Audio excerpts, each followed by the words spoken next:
everyone. Once again, welcome back to Priyanka Career Hub for UGC NET Exam Preparation. Priyanka this side. आज के इस video में हम UGC net दिसंबर 2024 exam के लिए पेपर वन के most important MCQ question discuss करेंगे। MCQ question के साथ में मैं आपके साथ में 4 ऑप्शंस का एनालिसिस एंड डिटेल में कॉन्सेप्ट पे डिस्कस करूंगी। ये वीडियो आपके यूजीसी नेट दिसंबर 2024 एग्जाम की प्रिपरेशन को बूस्ट करने में बहुत हेल्पफुल होगा।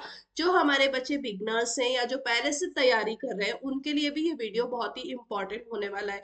तो without wasting too much time let's start today's video. Question number 1 आपके सामने है।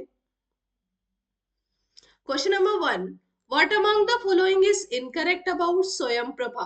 Option number 1, it was launched by Shri Abul Kalam Azad. Satellite is used for telecasting the educational contents through DTH channels. Option number 3, the web portal of Swayamprabha is maintained by Inflipnet Gujarat. The contents for Swayamprabha are provided for NPTEL, IIT, UGC, CEC and IGNOU.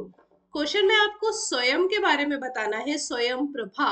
अब यहाँ पे आपको ये आप बच्चे ज्यादा mistake करते, incorrect आपसे पूछा गया है, यानी कि चारों ऑप्शन में से जो गलत है वो आपको बताना है।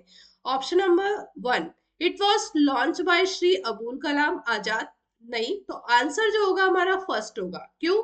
क्योंकि ये जो स्वयं प्रभा है इसको अबुल कलाम आजाद ने लॉन्च नहीं किया था। 2017 में हमारे जो प्रेसिडेंट थे प्रणब मुखर्जी, उन्होंने इस प्लेटफॉर्म को लॉन्च किया था। Satellite is used for telecasting the educational content through DTH channels. Yes, ये सैटेलाइट है जो एजुकेशनल कंटेंट को DTH चैनल्स के थ्रू जो है प्रोवाइड करता है। तो इसमें पहले 34 चैनल थे, अभी टोटल जो है वो 40 चैनल्स है। The web portal of Swayamprabha is maintained by Inflipnet Gujarat. Yes, Inflibnet का जो सेंटर है वो गांधीनगर गुजरात में है। Inflibnet means information library network centre, right. Option number 4, the content for Swayam Prabha, इसके जो स्वयं प्रभा के प्रोवाइडर्स है वो एनपीटीएल है, आईआईटी है, यूजीसी है, CSC consortium for education commission and IGNOU. तो इसमें NIOS भी है, नेशनल ओपन स्कूल, वो भी इसका जो है, NCERT भी इसका प्रोवाइडर्स है। सो ऑप्शन नंबर 1 जो हो जाएगा वो हमारा राइट हो जाएगा, क्योंकि ये रॉन्ग है। तो ऑप्शन क्वेश्चन नंबर 1 का right answer is first. Yes, तो कंटेंट प्रोवाइडर्स है इसके NPTEL, IIT, UGC, CEC, IGNOU, NCERT and NIOS। आप मुझे कमेंट सेक्शन में कमेंट्स करके बताइए DTH का फुल फॉर्म क्या होता है। तो DTH का फुल फॉर्म भी आपको पता होना चाहिए, direct to home. Okay, so let's move next question. So question number 2 आपके सामने है।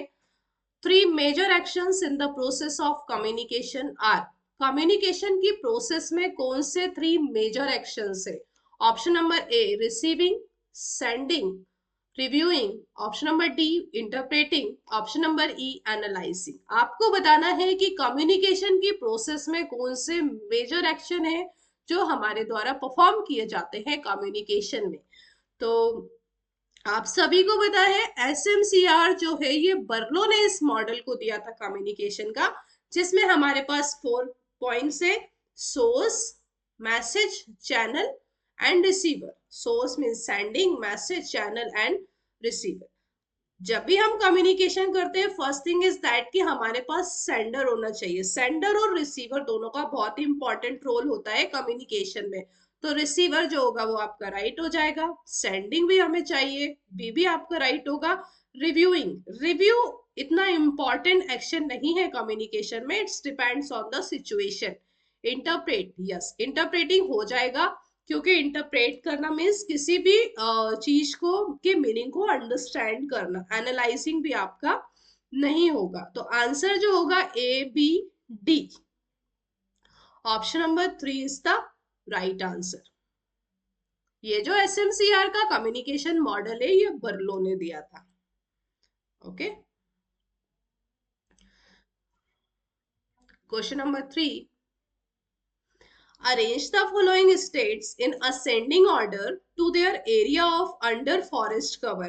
आपको इस क्वेश्चन में बताना है कि किस स्टेट में, स्टेट वाइज आपको बताना है असेंडिंग ऑर्डर में कि कौन सा स्टेट कितने एरिया को कवर करता है फॉरेस्ट के। Option number A Arunachal Pradesh, B Chhattisgarh, C Maharashtra, Orissa and Madhya Pradesh. तो फ्रेंड्स सबसे ज्यादा जो फॉरेस्ट एरिया को कवर करता है वो मध्य प्रदेश करता है, तो फर्स्ट नंबर पे आता है हमारा मध्य प्रदेश। सेकंड नंबर पे जो फॉरेस्ट एरिया को कवर करता है वो होता है आपका अरुणाचल प्रदेश। अब आप देखिए कि ई जो है वो किस ऑप्शन में है। अब यहाँ पर आप बोलेंगे कि मैम इसमें ई नहीं है यहाँ पे, तो बेटा यहाँ पे आपको देखना है ascending order. Ascending order means हमें लास्ट से स्टार्ट करना है, दैट मींस कि बढ़ते क्रम में असेंडिंग ऑर्डर में आपको अरेंज करना है। तो ई जो है इसमें भी आ रहा है, यहाँ भी आ रहा है, तो ई देन ए। अब आपका ऑप्शन नंबर 2 राइट हो जाएगा। अगर आपको दो भी पता है तब भी आप आंसर आसानी से निकाल सकते हो, क्वेश्चन के आंसर को सॉल्व कर सकते हो। तो ये जो होगा इसका आंसर। तो चलिए हम देख लेते हैं कि कितने फॉरेस्ट एरिया को कवर करता है। तो चलिए हम देखते हैं कितने फॉरेस्ट एरिया को कवर करता है। मध्य प्रदेश का जो फॉरेस्ट एरिया है 94,689 स्क्वायर किलोमीटर। सेकंड नंबर पे आता है Arunachal Pradesh 66,430.67 square kilometre. Then Chhattisgarh 59,772। Then Orissa, उसके बाद आपका लास्ट में आता है महाराष्ट्र। महाराष्ट्र का 61,907 स्क्वायर किलोमीटर फॉरेस्ट एरिया को कवर करता है। तो आंसर जो हो जाएगा हमारा फर्स्ट नंबर पे होता है मध्य प्रदेश, देन उसके बाद अरुणाचल प्रदेश, देन छत्तीसगढ़, उड़ीसा, देन महाराष्ट्र। तो आंसर जो हो जाएगा असेंडिंग में हमको लगाना है, इसीलिए आपका जो है जो सबसे कम एरिया को कवर करता है वो पहले आएगा, जो ज्यादा को कवर करता है वो बाद में हो जाएगा। तो क्वेश्चन नंबर 3 का राइट आंसर होता है option number 2।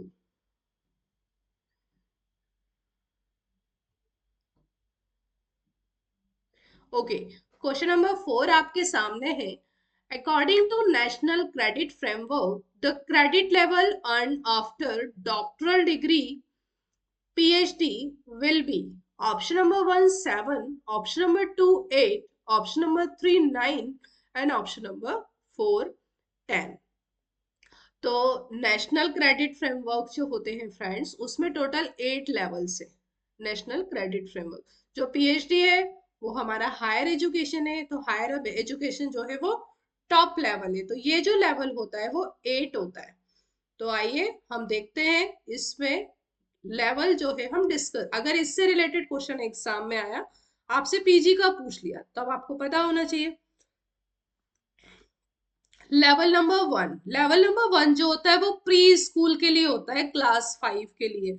Level number 2 class 6 to class 8। Level number 3 class 9 to 10। Level 4 11th and 12th। Level जो 5, ये जो 4 है ये आपके लिए बहुत ज्यादा इंपॉर्टेंट है हायर एजुकेशन के लिए। लेवल 5 जो है वो आपका यूजी यानी कि अंडर ग्रेजुएट प्रोग्राम के लिए है। देन लेवल 6 आपका पीजी पोस्ट ग्रेजुएशन के लिए है। देन पीजी अगर यूजी के लिए लेवल 6, यूजी सॉरी यूजी अगर फर्स्ट ईयर में सेकेंड ईयर में then level 5, then level 6, then PG के लिए जो हो जाएगा वो हो जाएगा आपका लेवल नंबर 7। पीजी के लिए लेवल 7 एंड पीएचडी के लिए होता है लेवल 8। तो ये आपके लेवल से हमसे क्वेश्चन में पूछा गया था पीएचडी लेवल। तो आंसर जो हो जाएगा आपके क्वेश्चन नंबर 4 का 8 इज द राइट आंसर। तो लेवल जो होता है पीएचडी का वो होता है 8, नेशनल क्रेडिट फ्रेमवर्क।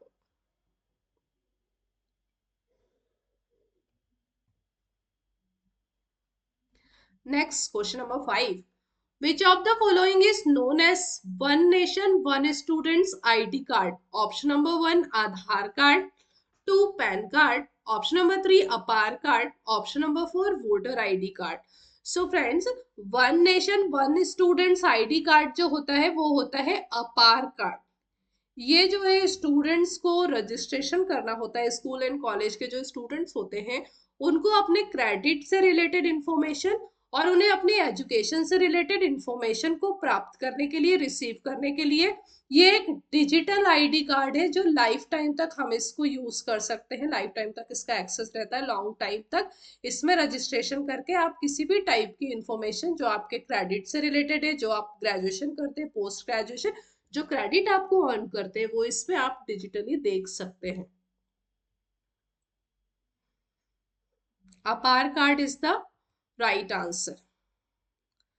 अपार आईडी कार्ड जो होता है, also known as one nation one students ID card, will be beneficial for all students as their complete academic data, rewards, आपके जो academic data, rewards, degree, scholarship, सारी जो detailer information है इसमें आप रजिस्ट्रेशन करने के बाद चेक कर सकते हैं according to the NEP 2020 policy.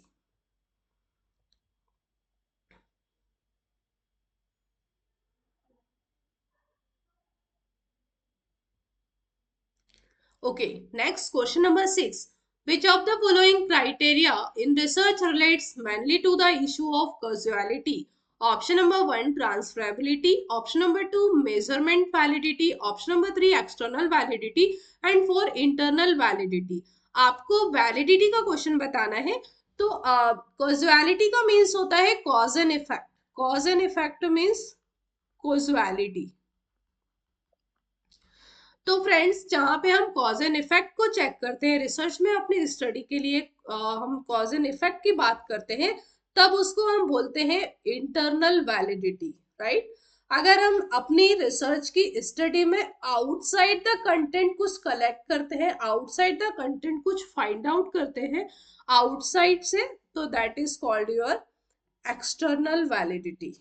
तो कॉजुअलिटी का मीन्स होता है cause and effect, internal validity is your right answer. Option number 4 is right. Next question number 7 आपके सामने है। सो ये रहा स्क्रीन पर आपका क्वेश्चन नंबर 7। तो फटाफट से ये क्वेश्चन को सॉल्व करिए और आंसर बताइए। Identify the correct order of the following major technology changes A to D in the development of computer based on first to fourth generation of computers. Option number A, transistor. B, microprocessor. C, vacuum tube. And D, integrated circuit. Computer generation में किस technology का use किया गया first to fourth, आपको इसके computer generation की technology को बताना। ये क्वेश्चन बार बार एग्जाम में पूछा जाता है, तो आपको पता होना चाहिए क्या होगा इसका आंसर। सबसे फर्स्ट जनरेशन में जो यूज किया जाता था वो था वैक्यूम ट्यूब। फर्स्ट जनरेशन में यूज किया वैक्यूम ट्यूब। उसके बाद आपके आ गए ट्रांजिस्टर टेक्नोलॉजी। देन उसके बाद आ गया थर्ड जनरेशन में आपका आ गया integrated circuit. And 4 and 5th generation में जो आ गया आपका कंप्यूटर जनरेशन में माइक्रो प्रोसेसर। तो आंसर होता है 4CADP, vacuum tube, transistor, integrated circuit and microprocessor. Option number 4 is the right answer. I hope you all are enjoying the session. Next question number 8 आपके सामने है। Identify the patterns of arguments in the following. Habits are like a cable. We web a strand of it every day and soon it cannot be broken. Option number 1, casual argument. 2, argument from analogy. 3, argument from authority. 4, argument from definition. इसकी मैं आपको एक short trick बताती हूँ। जब भी ऐसा question आ जाए हैबिट्स आर लाइक आ जाए, देन एज लिखा हो, तो आप आंख बंद करके लगा देना आर्ग्यूमेंट फ्रॉम एनालॉजी। ये जो स्टेटमेंट होते हैं ये एनालॉजी से रिलेटेड होते हैं। एनालॉजी मींस कि आप कुछ थिंकिंग कर रहे हैं, कुछ सोच रहे हैं। It's not fully true. जो कोई भी चीज प्रॉपर तरीके से सही नहीं है बट आप उसको सही बता रहे, लाइक ऐसे वर्ड का यूज किया जाता है, इसे हम बोलते हैं analogy. Thinking, argument from thinking is the right, argument from analogy is the right answer. Option number 2 is correct.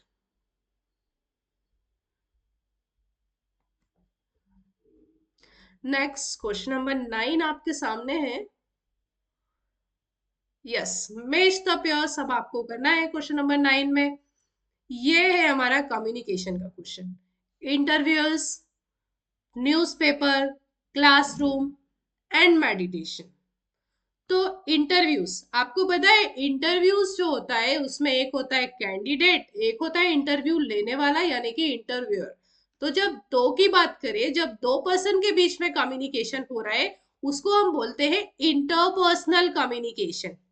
To person are communicating with each other, candidate and interviewer. तो interviews में दो पर्सन है तो हम interpersonal communication की बात करेंगे। दो भी हो सकते हैं, दो से ज्यादा भी हो सकते हैं, टू और more, but minimum is two, that is called interpersonal communication. अब न्यूज़पेपर अगर आप रीड करते हैं तो न्यूज़पेपर तो बातें करता नहीं है। न्यूज़पेपर को हम रीड करते हैं, अब न्यूज़पेपर को हम रिस्पॉन्ड भी नहीं कर सकते, रीड करके छोड़ देते हैं। तो न्यूज़पेपर अपने आप में जो होता है वो सिंगल पर्सन होता है, या फिर जिसके साथ में हम रिस्पॉन्ड नहीं कर सकते, कम्युनिकेट नहीं कर सकते, उसको बोलते हैं mass communication. Mass communication is called as one way of communication. Interviews or interpersonal communication is called as two-way communication. For example television, radio, तो टीवी में हम रिस्पॉन्ड नहीं कर सकते। रेडियो वन वे कम्युनिकेशन होता है, मीन्स अदर पार्टी उसमें response नहीं कर सकती, that is called as a one mass communication.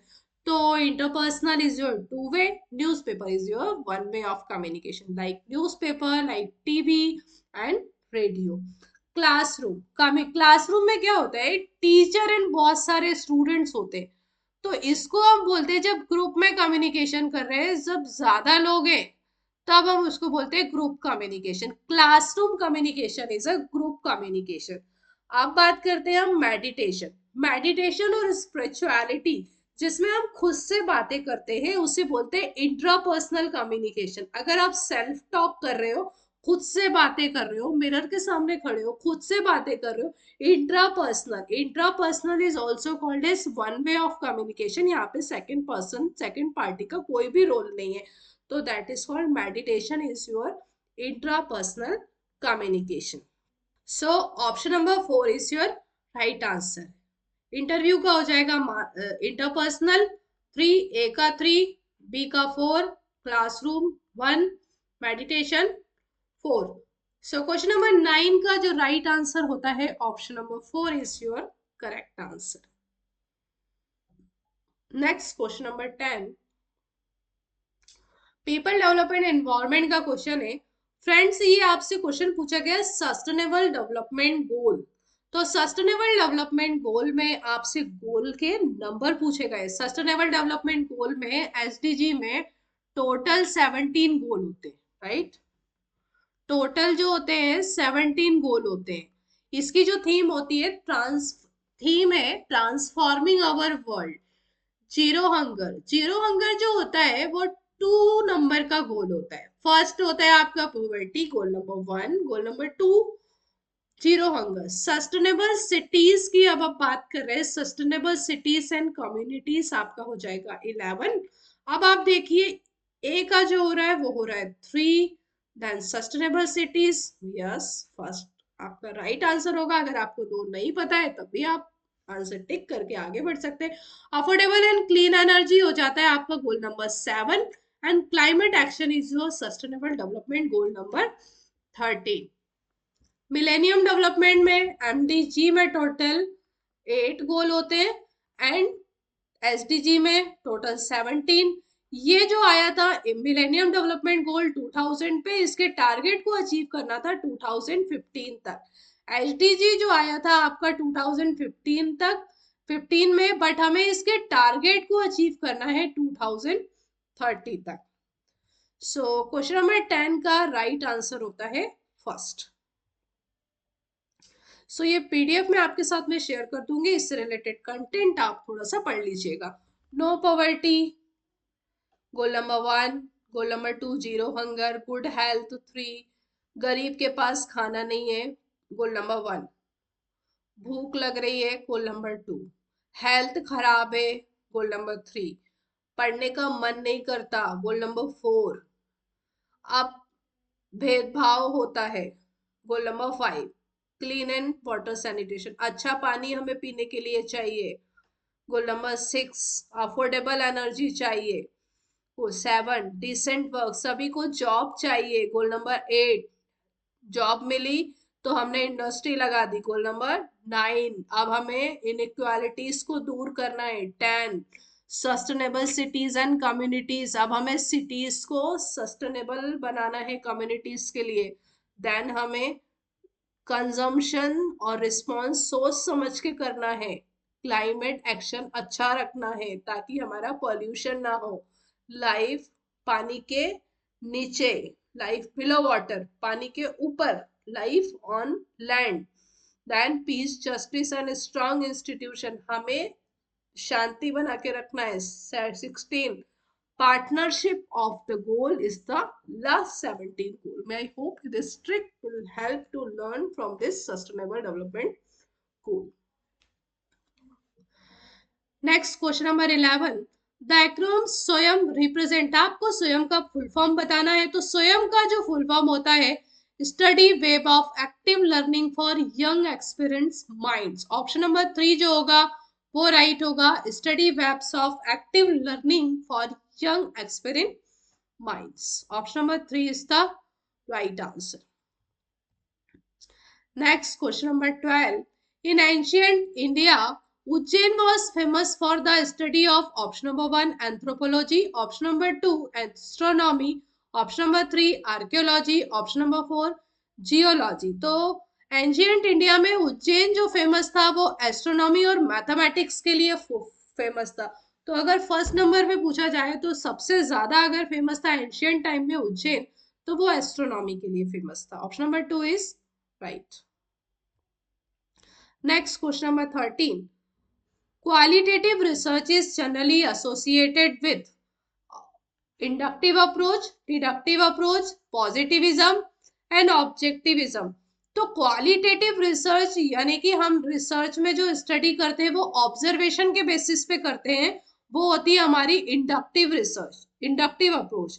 तो इस क्वेश्चन का जो आंसर हो जाएगा वो हो जाएगा आपका ऑप्शन नंबर 1। अगर हम बात करें क्वांटिटेटिव रिसर्च की, तो क्वांटिटेटिव रिसर्च में जो रिसर्च हम कंक्लूजन, आउटकम और एविडेंस के बेसिस पे जो स्टडी करते हैं, आउटकम जो हमारा आता है वो एक्यूरेट होता है, उसे बोलते हैं हम डिडक्टिव अप्रोच, यानी कि deductive is also called as quantitative approach. Deductive is also called as quantitative approach. तो इंडक्टिव अप्रोच जो होती है वो आपकी बॉटम अप अप्रोच होती है। Inductive approach is also called as bottom up approach and deductive approach is also called as top down approach. Okay, जिसमें हम एविडेंस के बेसिस पर रिसर्च करते हैं। पॉजिटिविज्म, पॉजिटिविज्म जो होती है, positivism is also called as quantitative research. अगर आपसे पूछा जाए post positivism, post positivism is a qualitative research, qualitative research. Positivism is a quantitative research.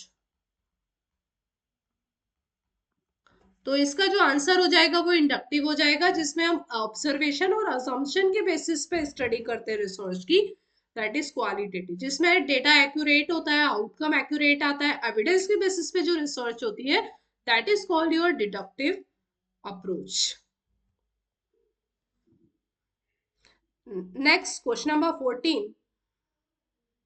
The amount of rainfall required to saturate the soil is known as field capacity, soil moisture content, soil moisture deficit and wilting coefficient. तो आपको बताना है कि rainfall जो required होता है saturate करने के लिए, सॉइल्स के लिए, तो वो क्या होता है, ये जो क्रिएट करता है वो सॉइल मॉइस्चर में, यानी कि मिट्टी में नम्रता की कमी को दिखाता है।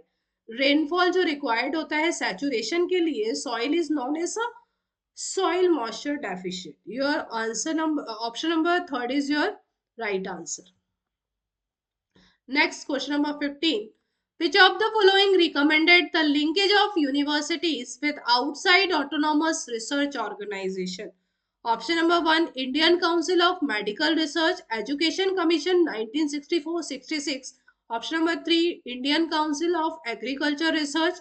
Option number 4 Calcutta university commission. So friends, question में आपसे पूछा गया है which of the following recommended the linkage of universities with outside. कौन से रिकमेंडेशन ने आउटसाइड यूनिवर्सिटीज के लिंकेज को ऑटोनोमस रिसर्च ऑर्गेनाइजेशंस को किया था। तो वो है आपका आंसर। इसका आंसर जो होगा वो एजुकेशन कमीशन 1964-66। ये जो है वो कोठारी कमीशन से रिलेटेड, ये जो रिकमेंडेशन थी ये कोठारी कमीशन की थी। कोठारी कमीशन 1964 में आया था एंड कोठारी कमीशन ने अपनी रिपोर्ट 1966 में सबमिट की थी। And one thing is that कि 10+2+3 के जो स्ट्रक्चर को दिया था ये भी आपके कोठारी कमीशन ने दिया था। Kothari commission is very important in higher education. तो यूनिवर्सिटीज को लिंकेज किया था आउटसाइड यूनिवर्सिटीज को ऑटोनोमस रिसर्च ऑर्गेनाइजेशंस के साथ में। That is your education commission. Option number 2 is your right answer. Next, question number 16. What among the following cannot be treated as the role of a teacher? इसमें से कौन सा teacher के role को treat नहीं करता है? तो option number A, to be strict and fair but not harsh, openly criticize colleagues in public, especially in front of our students. Option number 3, hardworking, motivate students and encourage them, report theories and content but avoids explanation. आपको बताना है कि इसमें से कौन सा teacher के role को जो है ट्रीट नहीं कर सकता है। ऑप्शन नंबर ए जो है to be strict fair but not hurt, teacher को कभी भी स्ट्रिक्ट नहीं होना चाहिए। तो ऑप्शन नंबर ए जो है वो राइट नहीं होगा। Openly criticise colleague in public, yes, teacher जो है ओपनली पब्लिक में कलीग को जो है वो क्रिटिसाइज कर रहा है, ये भी रॉन्ग है। तो ये जो दो ऑप्शन है ये नेगेटिव ऑप्शन है। Hard working, yes obviously teacher को हार्ड वर्किंग होना चाहिए, इट्स पॉजिटिव। टीचिंग एप्टीट्यूड को करने का मैं आपको आसान तरीका बताती हूँ कि इसमें जो भी ऑप्शन आपके पॉजिटिव होते हैं वही टीचिंग के रिलेटेड होते हैं, उसको आपको चूज करना चाहिए। Motivate students and encourage them, yes teacher का काम होता है स्टूडेंट्स को मोटिवेट करना एंड इनकरेज करना। तो ये भी जो हो जाएगा राइट हो जाएगा, सी एंड डी।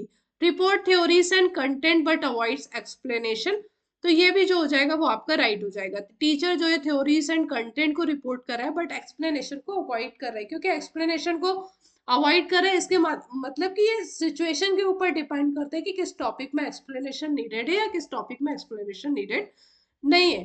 तो आपसे पूछे गए कैन नॉट बी ट्रीटेड, तो नेगेटिव हमारे जो ऑप्शन बनते हैं वो होता है हमारा A and B. Option number 1 is correct, A and B. Teacher को स्ट्रिक्ट नहीं होना चाहिए and fair not harsh, and openly जो है पब्लिक में क्रिटिसाइज नहीं करना चाहिए कलीग को, स्पेशली जब स्टूडेंट सामने हो। सो 16 का आंसर बनता है option number 1। Next question number 17, ईशोध Sindhu, ई अंतरा, विद्वान एंड कल्पा। तो ये जो क्वेश्चन है बहुत ही इंपॉर्टेंट है आपके हायर एजुकेशन और टीचिंग के इनिशिएटिव से रिलेटेड है। तो ये पूछा जाता है ई शोध सिंधु। सो फ्रेंड्स, ई शोध सिंधु जो है सब्सक्रिप्शन बेस्ड स्कॉलरली इंफॉर्मेशन है, ई बुक जर्नल जहां पे अवेलेबल होते हैं, आप ई बुक्स को फाइंड आउट कर सकते हैं। ई जर्नल्स लोअर रेट पे अवेलेबल है बट ये सब्सक्रिप्शन बेस्ड है। तो ए का हो जाता है फर्स्ट, ई यंत्रा। ई यंत्रा एक रोबोटिक आउटरीच प्रोजेक्ट है जो रन किया था आईआईटी मुंबई ने, आईआईटी बॉम्बे और मुंबई। तो ई यंत्रा का हो जाएगा 2। E Vidwan, expert database and national research network. E Vidwan में रिसर्च स्कॉलर्स, फैकल्टी मेंबर्स और other R&D members research and development के, वो अपनी प्रोफाइल को क्रिएट कर सकते हैं और डेटा का एक्सेस कर सकते हैं।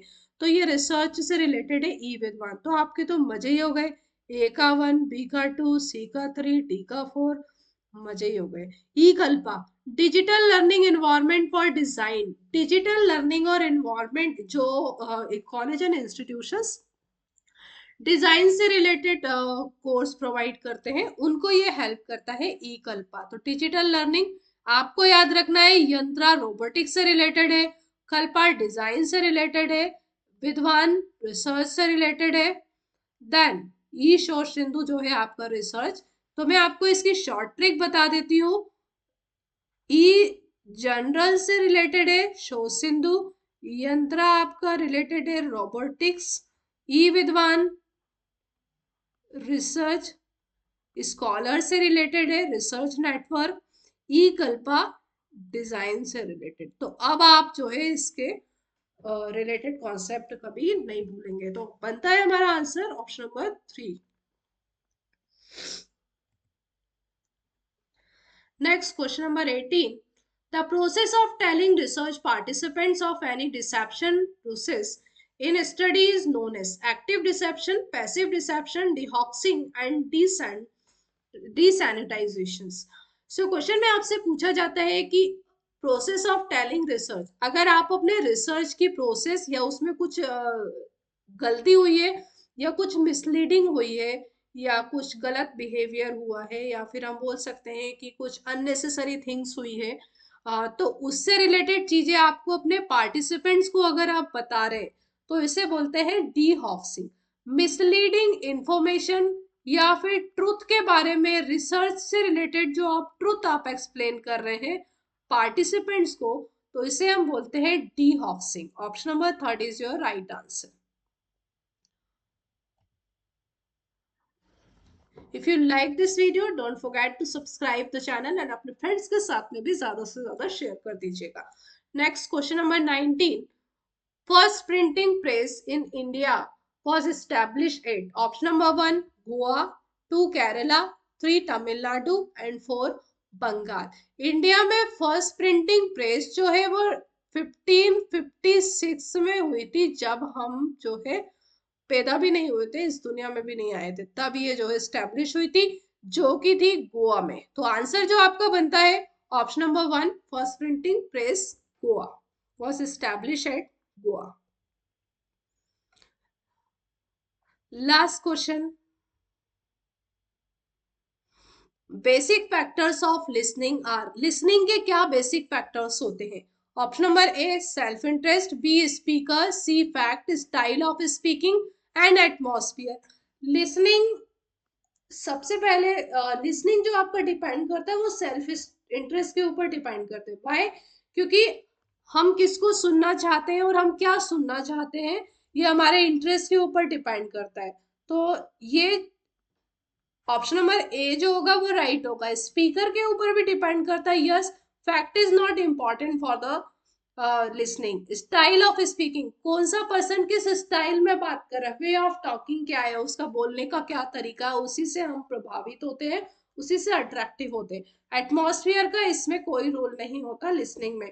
ए B D, option number first is your right answer. So question number 20 का जो राइट आंसर बनता है ऑप्शन नंबर 1, सेल्फ इंटरेस्ट होना चाहिए कि हम किसको सुनना चाहते हैं। स्पीकर, किस स्पीकर को हम पसंद करते हैं या उसकी पर्सनालिटी या स्पीकर के अकॉर्डिंग भी ये वेरी करता है। Then after that style of speaking, कि किस तरीके से स्पीकर आपको अपनी बातों को समझा रहा है, ये होता है लिसनिंग। तो option number 1 is your right. So आज के इस वीडियो में बस इतना ही। मिलते हैं नेक्स्ट वीडियो में इसी तरीके के बहुत ही इंपॉर्टेंट एमसीक्यू क्वेश्चन के साथ में with explanation. If you like this video don't forget to subscribe the channel. Till then keep watching. Thank you so much, have a nice day.